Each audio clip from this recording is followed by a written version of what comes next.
So I'm sitting here with Pandora Mabai, a speaker, influencer, mother, marketer, a passionate woman who is into very much change, right? Thank you. Hi, how are you? I'm great. How are you, Taman? I'm good. Thank you for having me. This place is quite a nice place. So where are we? We are at Kikuyu Waterfall. Kikuyu Waterfall, but it's a beautiful place, and I wish I could take some shots. Perhaps we'll see what shots we gather. But otherwise, how are you feeling? I was a bit nervous at the beginning, but since I'm born ready, I'm here to do this. And are you ready? You're good to go. There's a lady who likes saying she ready. What's her name? Do you know that lady? No, which one is that? I think it's a comedian. I think it's Hedish. No, I don't know her. She ready. Okay. I suppose, we can get into it. So who is Pandora? For people who don't know you, how would you describe yourself? Because I remember the first time I met you, it was at a seminar. It was at a Emmanuel Bonoku seminar. Yes. And you were this lady, you were dressed in pink, African pattern, and you were called up to come and pray. So that's when I met you. Yes. And we started speaking, and eventually I have your story in my book. And we started talking from there. But who is Pandora Mabai? Pandora Mabai is an advocate of change. I am a proud mother. I am a voice for women who are dying in silence. I'm a marketer, and I'm here to advocate for those who can't speak for themselves. To transform and bring change into the entire continent of Africa. That's who I am. So you're international like that, and there's a very big thing with your voice. You know, I see the power of voice. I see something you comment about, you reflect on. So you use your voice to advocate for change. So how is then, I suppose, how do you look at a voice and influence? Do you have thoughts and opinions about that, having a voice and influencing people? What are your general thoughts around that? For me, I've been given a voice that speaks with so much authority. At the beginning, I didn't understand why I've got this voice. When I speak, people listen. And I realized that it's actually a gift that I've been given, but it's about what are you doing with the gift and how are you bringing transformation with the voice that you have. So for me, there are a lot of people that are just keeping quiet. There's a quote that says, the world is not bad, it's us not doing something about what we are seeing in the world. So I was given the voice to be able to speak. So whatever gift you have to utilize it, and what impact does it have in people's lives. I see. So you're touching on ideas, I suppose, around acting on things that you have, and using your voice as opposed to the doing, as opposed to just having something and not using it. Did you always know that you had some sort of influence, or people responded to your voice or your gift? Had you always known that, or do you have any memories of when that clicked for you? Interestingly, I failed dismally in debate at school. I was kicked out of the class. Interesting. And that is why I always say, do not allow your yesterday to define your tomorrow, because it was a gift that I've always had, but clearly not everyone is going to see it. Even when I was growing up at home, I used to talk and I used to be told, "Uthetha kakhulu," like, yes. Just calm down. And then I was being packaged, and you try to build these walls around you that I shouldn't go this far. And when I was given a journey of life and I faced life challenges, and I was like, how many other women go through what I've gone through? Because I think everyone knows I'm a runaway bride from a multimillionaire. And well, not everybody knows that. You should share that story. What happened? But we'll get into that story just now. But what I wanted to ask was, actually, that's why I asked you the particular question about a voice, because I find that a lot of people are misunderstood with a gift. So being a young child with a voice, so I'm imagining that people would have said to you, "Eh, Tata kakhulu, keep quiet," but somehow that didn't shut you up. No, it didn't. You see, when you are given a gift, it's like when you plant a seed for something to grow. It's something that the person is born with, and being born with that, nothing can dim the light that shines from within. You can try to suppress it, and it's about you accepting who you are. And I only accepted in my later stages of life because I went to school, did things the way that I was told to do, you know, and being boxed and being told, but this is who you are. But when I went through a challenging life experience, I knew that I had to speak up, and the only thing I had was a voice, because I knew the experience that I had, there are a million other women that were going through it, but no one has had the courage to be able to come out and say, you don't have to. I mean, do you mind, I suppose, sharing a little bit about that, about what was that made you break out? Because I think a lot of, I mean, you advocate for women, and one of the things I noticed that I suppose some women's voice is in a way taken, shoved away, suppressed, but you got to a point that you somehow knew that you had to talk. What happened to get you out of that box? What happened for you to actually start expressing yourself? You see, I was always told what to do. By your parents? By my parents. Go to school, study marketing. You'll get more money there. Do something that will give the family a certain name. You know, that whole expectation. And I lived for that for so long, doing what I'm told to do and not listening to my inner being. And like most women, I think all women, it's our dream to get married. It's our dream to build a family. And here I was, graduate, working, I'm getting married to this multimillionaire. I've got all these things that life offers and what people everybody would want. Yes, because men are defined by their money, that they have succeeded. That's what the society is expecting, that when he's got money, he's succeeded, and you're the woman, when you're married to a wealthy man, that's a sign of success. And for me, I'm saying there's no such. Success is not measured by what you get into. And when I was going through this and I'm looking at this marriage that I'm getting into, and I'm like, I'm engaged, Lobola is paid, this is what's happening in my life, but I was like, but this is not how I want marriage. So did you have mixed feelings about it? I mean, because to me it sounds as if yes, everything was happening outside, but internally there was a void.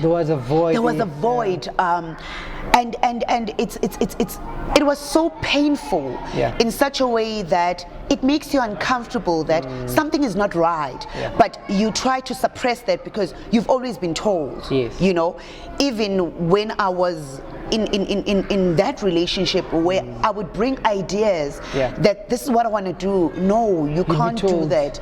You don't have to do that. You know, stick to what you are doing. And I knew that I need to speak up, and speaking up, it means it's gonna cost me a lot. But was it a price that I was willing to pay? Yes, because nothing comes easy. And when I busted and I was like, no, this is where I say no. And the only thing that came to my mind was, but you've got a voice that you've always had, and you've always been told, Suthetha kakhulu, you know. And then I understood that this voice has been given to me for me to speak up, that women, we don't have to. You don't have to trade who you are just for the sake of society expectations. And was it hard? Yes. I was homeless after leaving the mansion. So maybe break it down a little bit. So how far did this thing get? So you had a man and you were with this man and things got as far as, you said, lobola negotiations.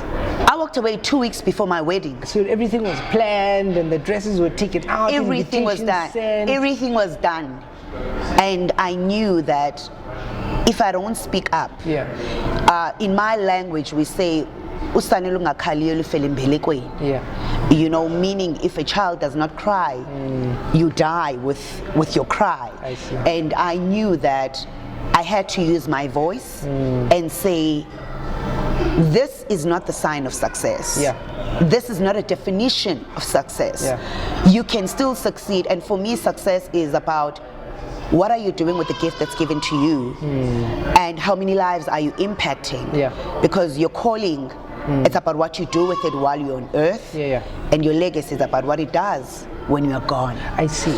But it also sounds to me you were boiling, you know, and you were all being pushed, but you somehow jumped. I'm interested in the thing that, what did you realize, or what did you hear, or what did you see that made you go, nah, I'm leaving this, I can't? You see, for me, I am for family. I am gonna get married. Yes. I will definitely. I'm about family, and family is not about the monetary value of it. It is about the characters of the people that are in it, and how we're raising our children.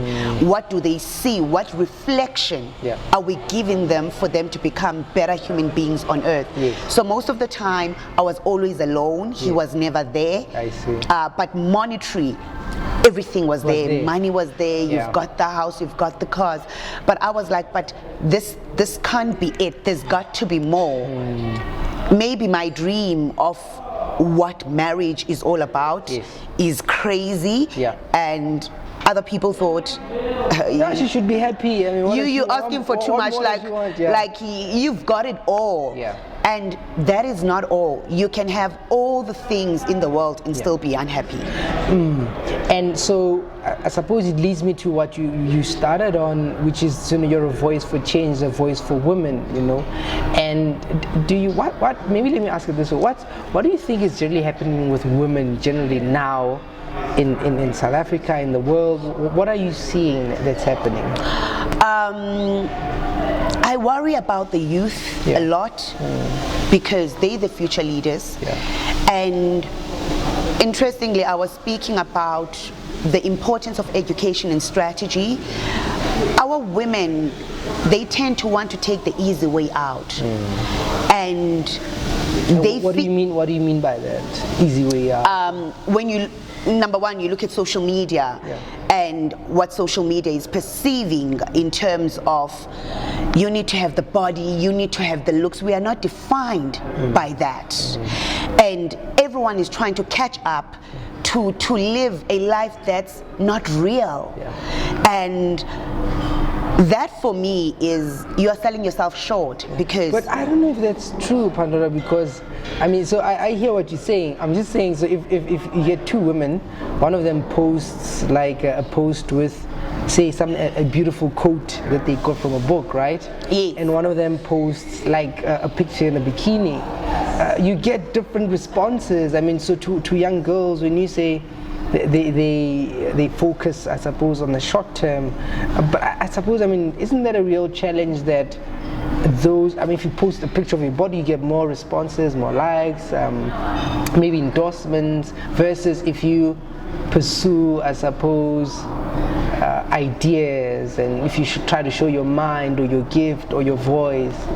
You see, now we're in a space whereby as women we are trying to find the gender balance with men, you understand?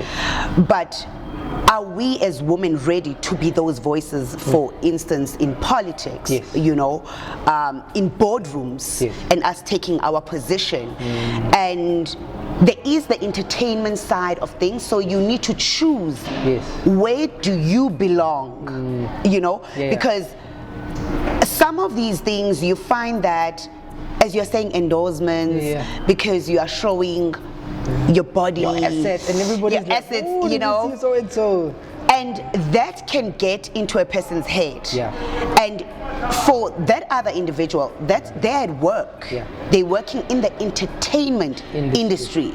So you need to find who are you and what do you stand for, because we're not all going to be in the entertainment industry. Yeah. You understand? Yeah. And we need women of substance that are going to stand up. We need real stories where we are saying it's been a journey, because sometimes people will look at Pandora and think she's got it all together. No, I don't. Yeah. Not at all. Yeah. Do I have challenges? Yes, I do. You know what I mean? Yes. But through the hardship of everything, you need to know what is your goal, where you're going with this, what were you born to do, and there is no such thing as overnight success. So we need to look at long term and the goals that are coming behind us, that what are we building and what do you want to leave behind? Yep. So the question of legacy, and one of the things that you also reflect on is, I suppose you talk about substance and things, you know. I'm also wondering, what do you think about, I mean, in South Africa, a lot of women get raped and abused, and I mean, what are your thoughts on that kind of thing, and the women who have suffered those kind of things, and what's your message to them, or what do you think about it? I agree with them. My heart bleeds for them, because no one ever asks for rape. And I always look at life, and I always base it on my story. I never want to talk about something that I don't know. I'm a child that was raised without my biological father. And when I was getting married, he was way older. All I can say to our brothers, step up and take your position. Because if you are not there as a father for a girl child, she's always going to look for you in a man. Whether they are older, hence we have the trends of the blazers, and you find that it's young girls. But if you had to look at the history of that, you might find that there's an absent father. Same applies with our men. Men that are not raised with their fathers present, you find that they become the rapist. They are doing more crime because there was no father figure grooming them how to be a man and what it means to be a man. I'm not advocating and saying what they are doing is right, but it's justified. I'm just saying, if we can build families where there's a father and a mother, I think we'll have less of what we are facing now in terms of rapes. I bleed with those women, but I always say, in whatever you go through, take your mess and make it a message. What I find curious is your response as well, because I mean, a lot of women, or the almost the predominant idea you almost get is that once you've been through hardships, you know, men in a way become trash, and perpetrators and just bad guys, you know. But your response is more like, yes, things happen, but you're advocating more for family, like it's possible for men and women to make it work. And I don't know, you can correct me if I'm wrong, but I don't see that being the dominant idea. I see people commenting as if you've been through hardship, then it must equate to the fact that men and women can't make relationships or the world work together, whether it's in the home or in the office or in the bedrooms. I mean, do you think that's possible? I ask this because I know you post things also on Instagram, like Men Wednesday, and so it's like you don't have I suppose a negative view of men. So do you think it's possible for men and women to actually create a better world, to work together in the home, in the office? We can do that when we start adjusting our thinking. I'll make an example. I've been around good men, you know, you being one of them. I've listened the first day I met you. You spoke of your wife and kids, you know, and that for me, that's a good man, you know. And I do still say good men exist, the Wednesday that you're talking about. Why do I say that? Because when we tend to focus our energies on the wrong too much, you're going to attract more wrong in your life.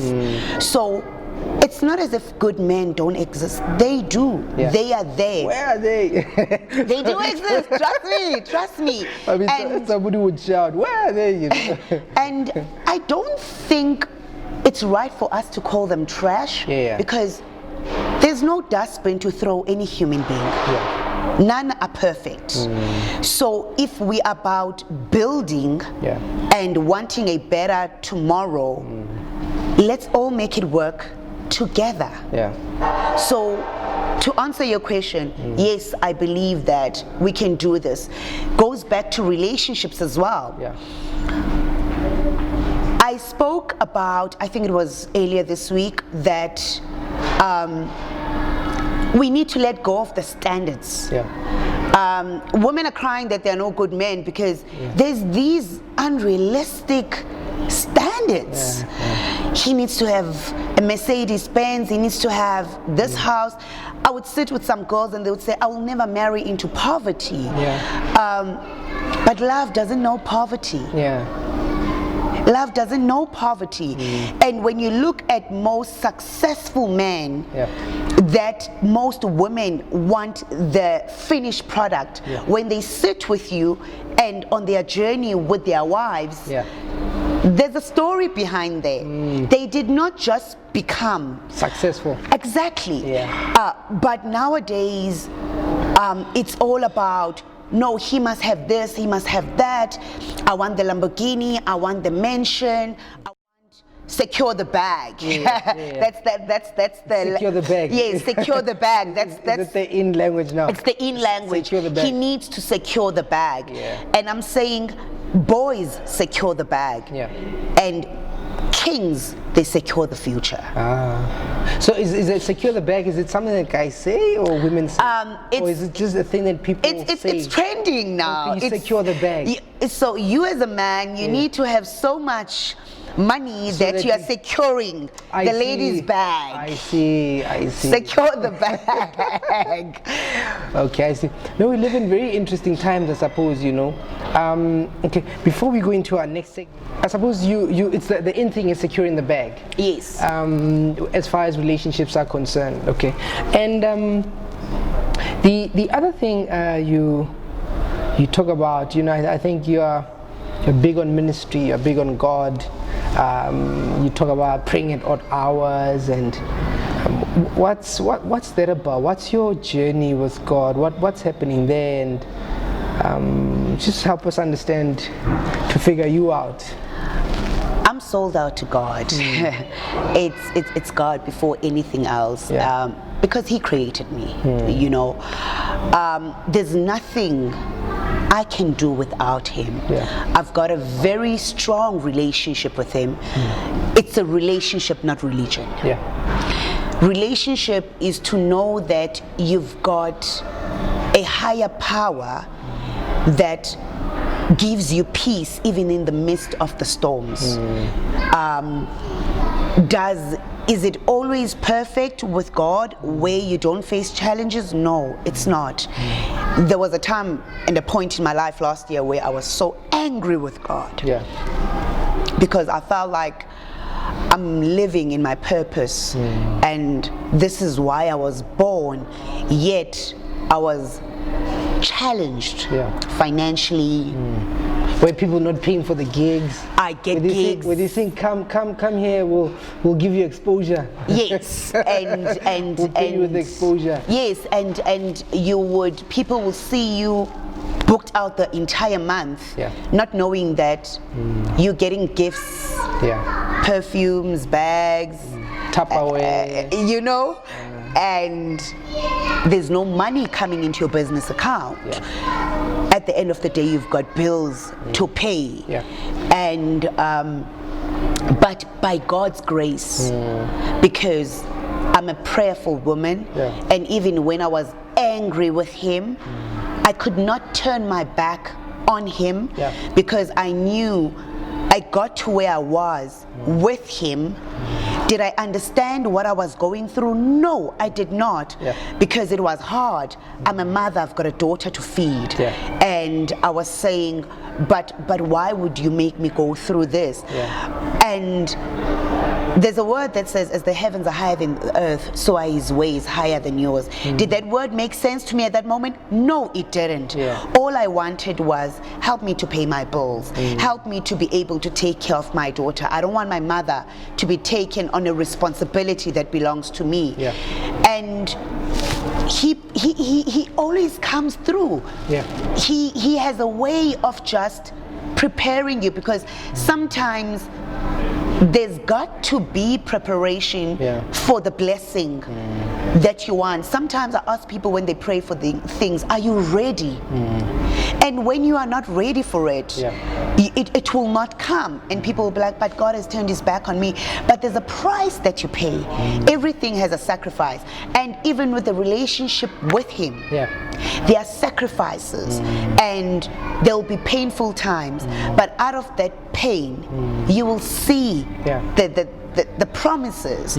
Because for as long as you stand on his word and you stand on his promises, there's always a reward at the end. But sometimes we tend to make him a microwave God. Quick chat. Like, sort it out. I put it in and he does magic. You know, he doesn't work like that. You need to be prepared for what's coming to you. So my relationship and my entire life is built on my foundation with God and on the word of God. Even when you pray to him, you need to pray in a language that he understands, and the language that he understands is his word. So you need to always stand, and he will come through for you. Never ever take the easy way out. So I pray at odd hours. I'm always up at 3 a.m. It's become my life. It's a lifestyle for me, that the best communication of any day for me, it's with him. He leads me on what I need to do, because you find there will be peace in your life when you communicate with him, even in the midst of the storms. People will still see you smiling, looking happy, and they're like, but how? Because you don't have 1, 2, 3. You don't have the car. You like, how are you doing it? It's because in him there's peace. All you need to do is to make time for him and communicate with him.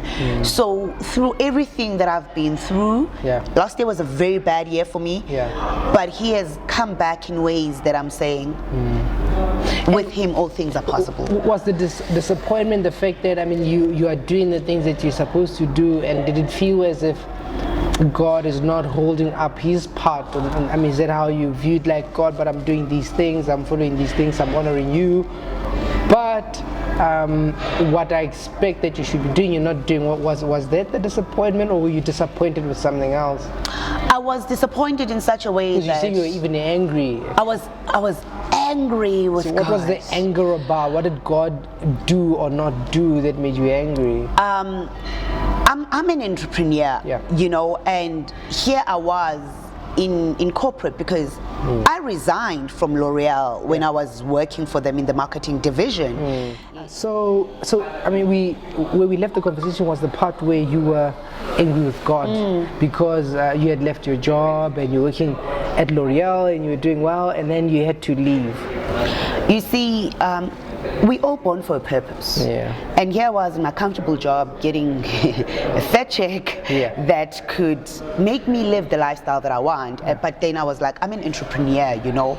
I jumped the gun of resigning and fully trusting God on this journey of being an entrepreneur. And at the beginning it was good, but we tend not to want the challenges. You think when you're in your purpose that, no, it's all going to fall into place beautifully.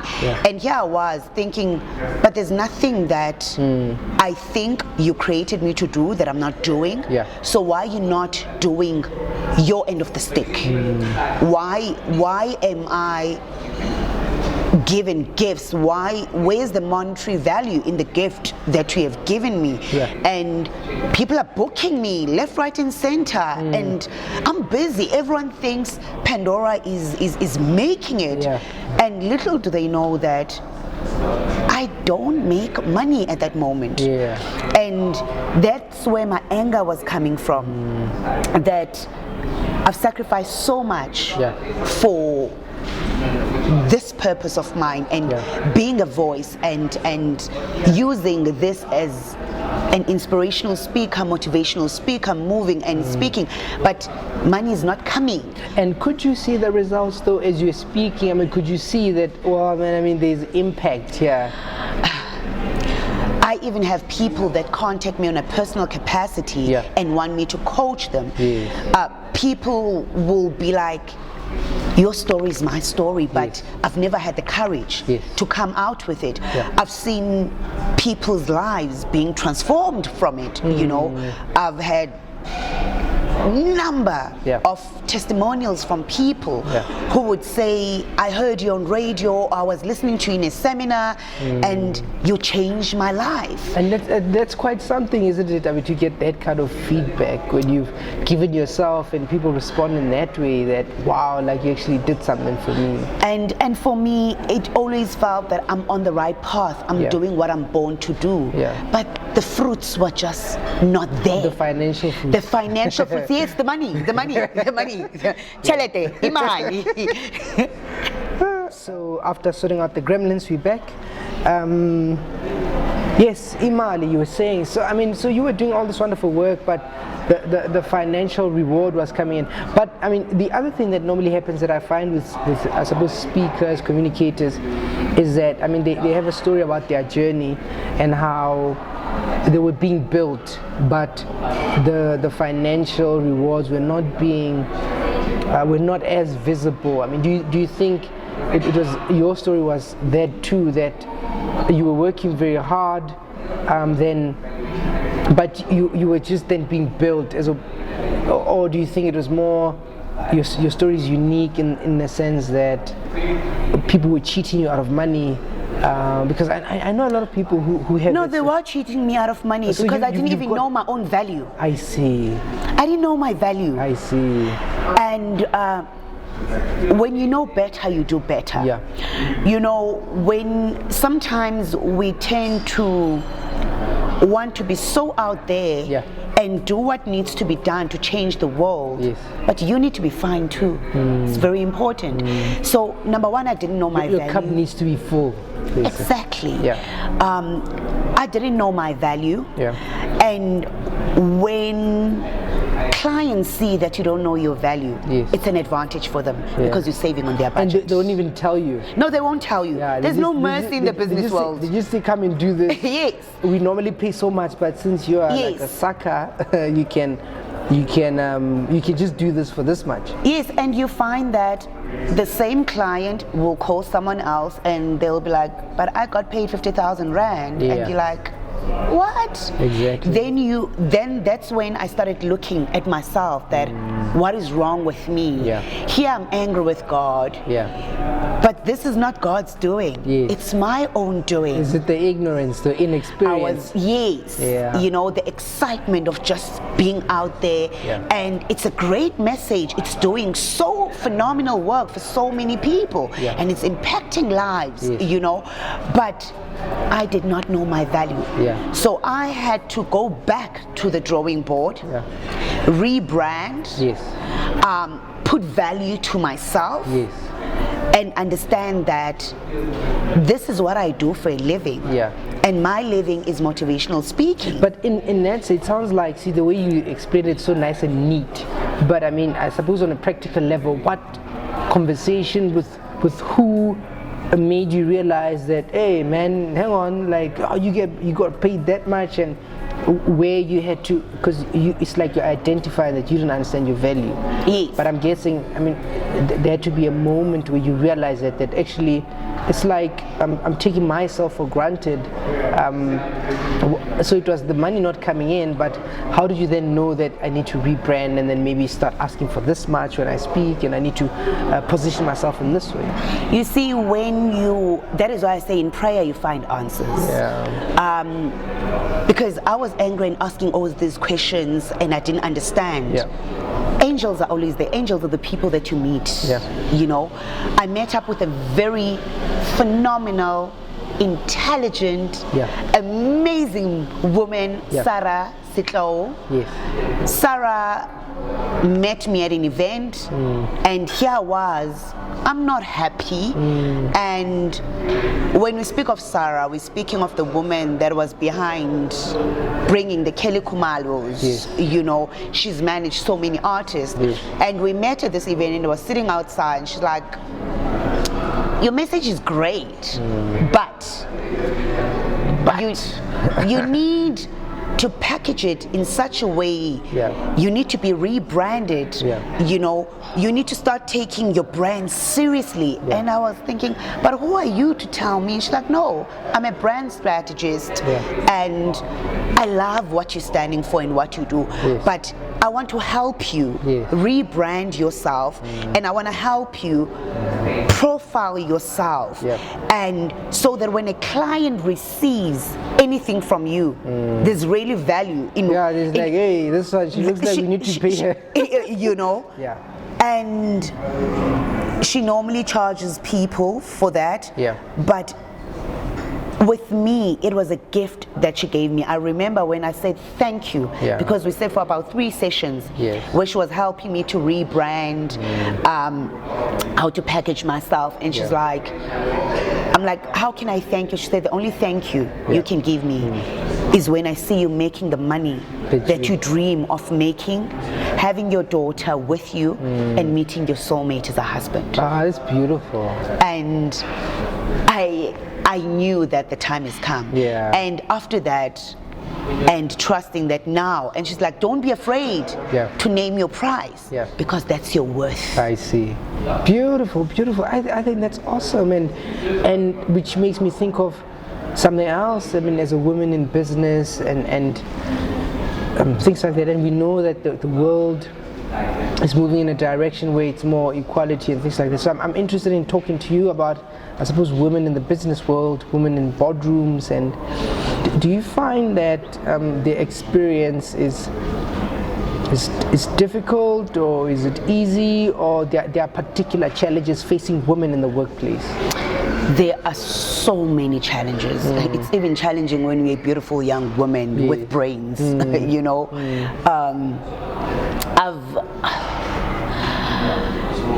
In the industry, I've tried to say I've got mentors, but I've learned that people will only open up to you so much. For instance, I'll make an example. I didn't know that other speakers, they get through speakers bureaus to be getting gigs. And when you ask people that, can you help me to get into the speakers bureau, people give you stories. Meaning, the people from the bureaus, or the mentor, they're supposed to be mentors. You know, mentors. That's another conversation.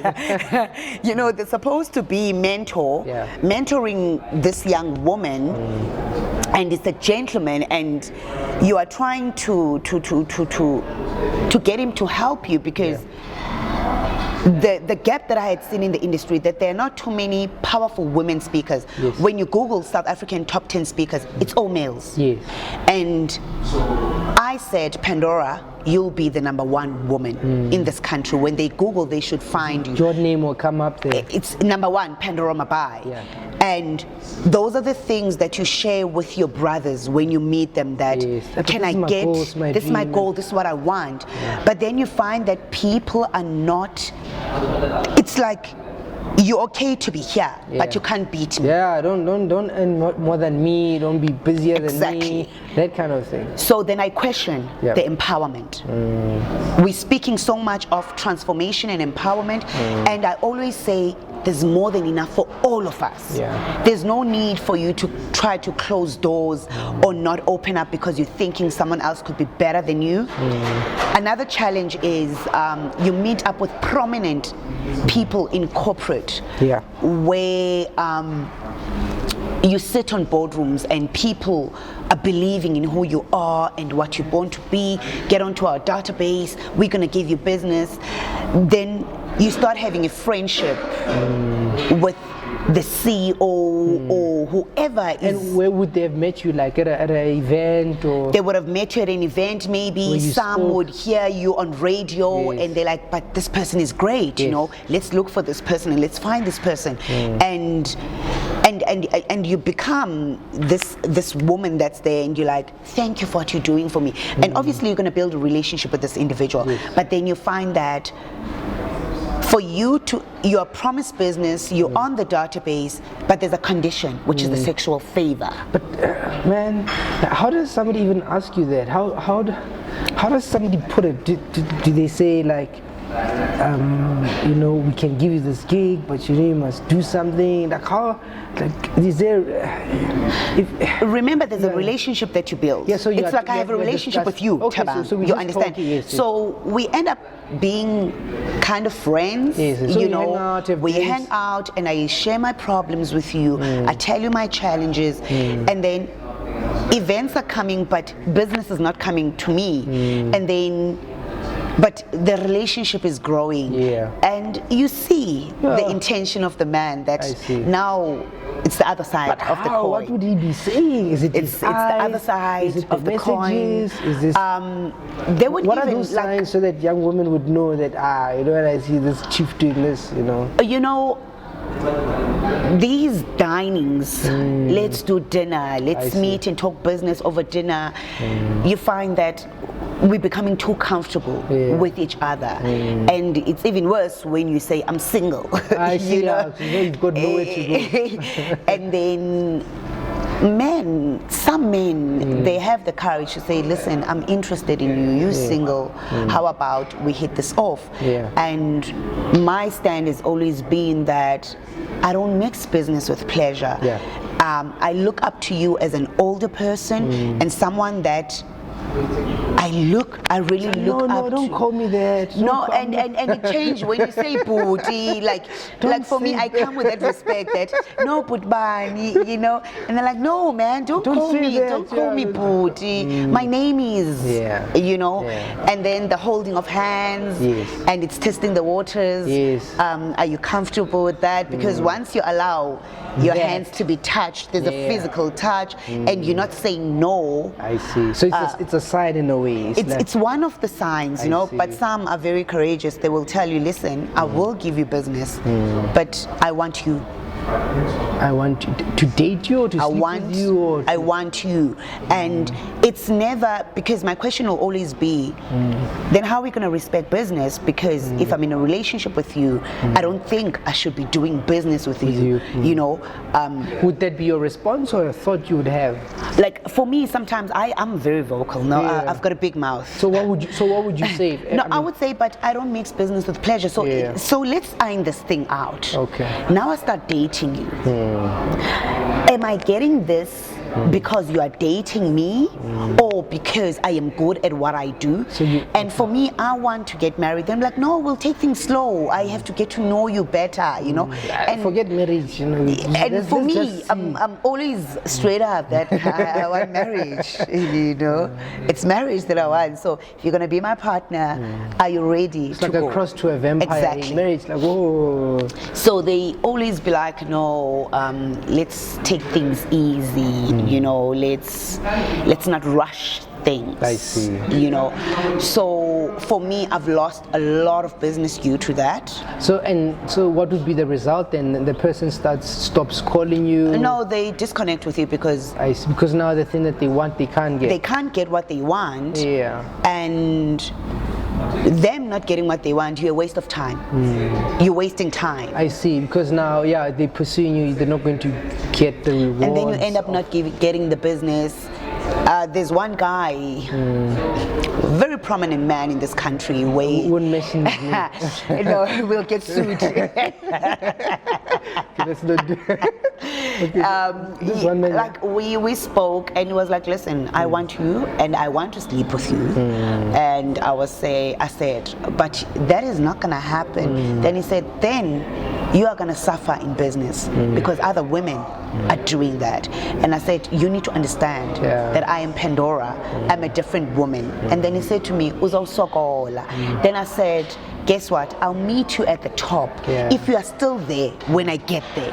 Because power is not always with you. Changes. Yeah. And that has been my response to some men, whereby I'm like, I can't do it that way. I need to know that I've rendered a service, I'm good at what I'm doing, Yeah. and I'm getting what's due to me based on my value. And do you find then that there are other women who give in to those kind of pressures who... Yes, there are. I mean, have you met any? And I've had a few conversations with ladies where they say to me, but that's how it is, you know. You need to give it up a little bit. You need to give it up in order for you to get business. But my question has always been, when he moves out of power, what happens to you? But then, it's very sobering. I mean, the stuff that you're describing is sad, really. It's because I think it's like almost a double bind. I mean, you're a beautiful woman, and I suppose it gets in the way. Like, so in a way, I'm thinking a person can't, or people can't just accept that, you know, you look a certain way, but you can speak, you've got a gift that you can share, and now you're supposed to deal with these other things because you look a certain, it's like a burden. It becomes almost like a burden that you look a certain way. It does. Yeah. It does. But I always say that we are not to change who we are just to accommodate certain people, because it's not everyone that's like that. Yeah. We need to understand that. And the more you focus on, but where are the ones that are my kind? I see. You understand? Because it's like a bag of potatoes. Yeah. There'll only be one. Yeah. That's rotten. Yeah. You know, Yeah. that you can always take out and focus On the others. on the others. So you keep a perspective, and so I mean, so what would then be your message to, I suppose, young women working hard, trying to get, and they're getting these kind of opposition, those kind of offers, those kind of pressures, and what would you say to them? What do they need to keep in mind, besides the fact that, remember, so the person might go, power will not always be with them, and that you need to, I suppose, understand your value. Like, what else would you encourage women to do when they are in those kind of situations? You need to understand that what you carry is rare. Yeah. You are rare. And when you understand that I am rare, Yeah. and I am different, and I am who I'm born to be, what you carry will birth at some point. It might not give you at that moment. Take it as if you are in preparation stages. Do not sell your soul. Yeah. Don't ever sell your soul. If you want to date a guy and you're interested in him, then do it because you want to be in a relationship with this person. But do not make a sacrifice of yourself, Yeah. because it's always important, values, morals, principles. Yeah. And when you sin, you need to know that you don't sin against God. Yeah. You sin against yourself. Does it make you sleep at night? So those are some of the, I suppose, reflections that you've had. So you'd want a person to consider that. And the other thing I actually wanted to ask you, because you deal a lot with women's issues and you empower women and things like that. I mean, the idea, I don't know, it's an observation that I've had. This idea that, because you're in ministry, so you speak to so you talk about God, and so there's this thing that you get Christian women who they wait on God to get married, right? And somehow when it hits 30, it's like, God is like taking too long, you know. God is taking too long, this guy is not coming. And then the person would go and then either have somebody or the family say, hey, where's the grandchild, you know? And either the person gives up on a godly kind of relationship, or pursuing, I suppose, wanting to get married, or a person goes and gets a child. And I mean, it's something that I think I've been noticing. I don't know, is that a real thing, or have you observed anything like that? Number one, we need to understand why the church is there. Yeah. The church is not for the perfect beings. And I think man-made rules in the church is messing up a lot of things in this walk of faith. Why am I saying that? I have a child and I wasn't married. You know, I'm a runaway bride. You understand? But were you preaching at the time? Were you? No, I was not. Okay. I was not at the time. I was not. But were you a person who's going to church and? My daughter came when my journey of discovery, you know. And the thing is, my sin was walking next to me, which is, she's here, you know. And some people in the church are doing it, but it's just that they don't have. They go to a clinic somewhere. Thank you. They go to a clinic somewhere. So we need to understand that he loves us just as we are. And it goes back to the thing of husband waiting. Sometimes God is going to give you someone who's not a believer in order for that person to come to this walk of faith, because it doesn't work with the perfect. But we tend to wait for this godly man, and you just waiting, you know, that the manna must fall off the sky. God, like you're waiting for some angel to come. But I mean, if somebody says, whoa, but Pandora, but do not be equally yoked, you know, in the scripture, and I mean, what would be your response to that? Obviously, God loves all of us, and He wants all of us to come to the realization of who He really is in our lives. So if we are saying that you are waiting for Mr. Perfect, you know, the heart is a hidden thing. And only time reveals who people really are. Marriage is a union and a gift that comes from God. And you are not going to know if you are not dating. Some people just pray for a husband, and then guy is asking you out, maybe a brother from the church, you know, and you're like, no, this is not what I asked for, God. You understand? And that could be what God has for you.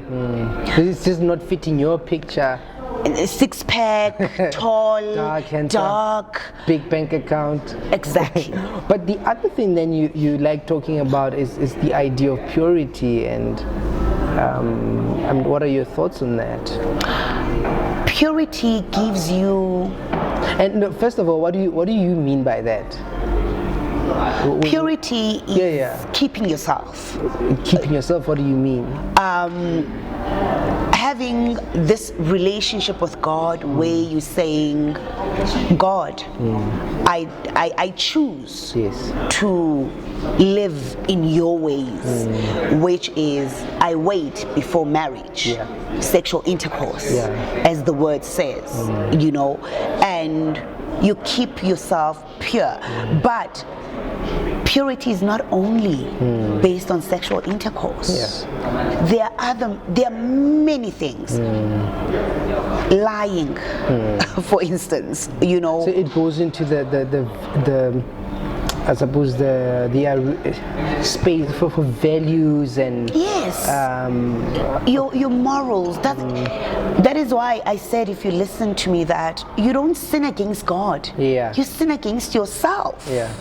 Because that thing eats you.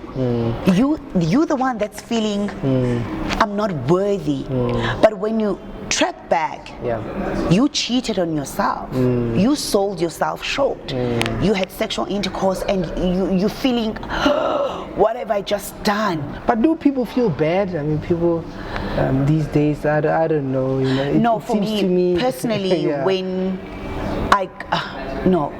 there are many times where I have to ask for forgiveness. There are many times where I would be in a conversation with someone, and all of a sudden, I know maybe some believers, they don't lose it.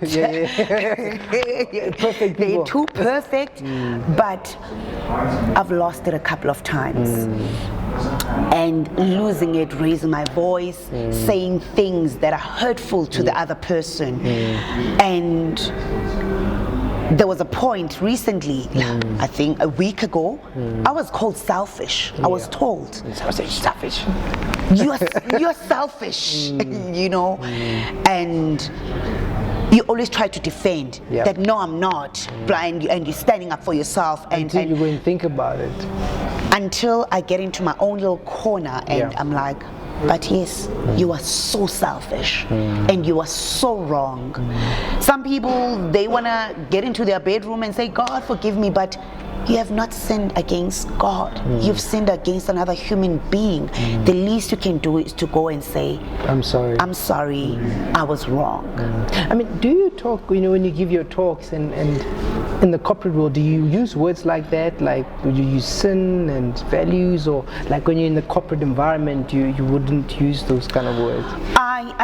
Values are important wherever you are. Yeah. Because But I mean, whether you're a CEO of a company, yes, you still need to have values and but I your mean, character. would you talk about sin? Would you? It is a sin to steal money from the company. You are being corrupt. In a very PC work environment, like keep your church stuff out, you know, don't talk to us like that. I mean, do you find that you are able to do that? You see, God has given us wisdom. Yeah. You don't have to go and preach in corporate. Corporate doesn't want to hear you preach because number one, we need to understand that in that environment, it's a corporate environment. Yes. It's different people from all different walks of life, and that's one of the things that Sarah taught me, that Nana, I know you love God, hey? and you fired up, but you need to understand that they are Muslims, they are Jews, they are Hindus, they are Christians, they are atheists. You understand? And I always say there's something significant about when you stand on your truth with wisdom, and people ask you, what makes you different? So you need to understand that you're coming into a corporate space. You are not going to preach. It's not church. It's a work environment. I see. And I suppose, I mean, if we are kind of wrapping up, so you're working on a book? Yes, I'm busy writing my book. I suppose I won't ask you about the title, I don't know, because unless you've saved it somewhere before. No, not yet. So let me not ask you about the title. But it's a story of your life. Is it a story about your life? What is it about? It's based on the journey, the processes of this journey. Questioning a lot of things about faith as well. There's a lot of things that I disagree with. That the church, I'm like, no, I don't agree. You know, and the journey of self-discovery and understanding your purpose. So my book is it's my true life story. Okay. So we're expecting that, and how soon? When is it coming? And this book, I've been under pressure. I've been under pressure. A lot of people are asking at the right time it's going to come out, because I believe everything happens at the time.